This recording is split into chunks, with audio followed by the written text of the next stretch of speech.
There is no more basic wood joinery than the butt joint. A butt joint is nothing more than when one piece of wood butts into another, most often at a right angle or square to another board, and is fastened using mechanical fasteners. This type of joint is often used in wall framing on construction sites.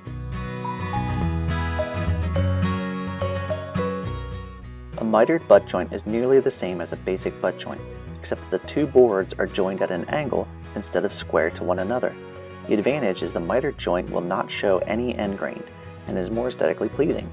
However, the mitered butt joint isn't all that strong. A pocket hole involves cutting a slot and pre-drilling a pilot hole at an angle between two boards before connecting the two with a screw. This pre-drilling needs to be very accurate, so it's typically accomplished by using a jig. Pocket joints work great for cabinet face frames and other similar applications where a lot of strength is not needed. A dado is nothing more than a square groove slot on one board where another board will fit. Similar to tongue and groove joinery, this is a commonly used wood joint for connecting plywood, such as building cabinetry. Another common wood joint used in cabinetry is the rabbet. A rabbet is essentially a dado cut along the edge of a board.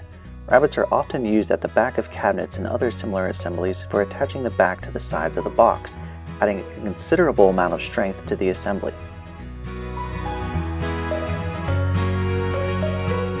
A sliding dovetail is a versatile joint with a lot of possible uses. A good way to think of it is as a locking dado. The half-lap joint is where half of each of the two boards being joined is removed, so that the two boards being joined together flush with one another. This type of wood joint can obviously weaken the strength of the two adjoining boards, but also is a stronger joint than butt joints. There are a number of projects where this type of wood joint is quite desirable in spite of its drawbacks. Of all wood joinery methods, the through dovetail may be the most revered. A classic through dovetail is beautiful and very strong and adds a touch of class to any piece. There are a few methods for creating through dovetails, from hand cutting to machining with a jig. There are situations where a dovetail joint is the connection of choice, but both edges of the dovetail should not be visible. A perfect example is a drawer front, where you don't want to see the end of the through dovetail on the face of the drawer. For this type of joint, the best choice is a half-blind dovetail.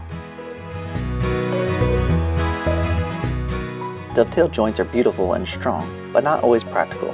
A box joint is a simpler alternative to dovetail joints.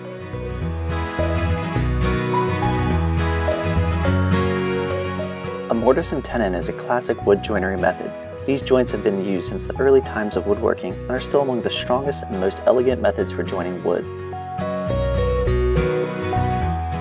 When joining two boards square to one another along a long edge, one can simply butt the joint together and hold it with fasteners. However, the tongue and groove joint is much stronger and provides more adjoining surface areas, which is particularly useful if you are going to glue the joint. Another method for joining boards along the edges, like the tongue and groove joint, is to cut slots and use beechwood wafers known as a biscuit to hold the boards in place. This is a very useful modern woodworking joint, particularly for creating tabletops, relying on glue and the swelling of the beechwood biscuit to hold the boards in place.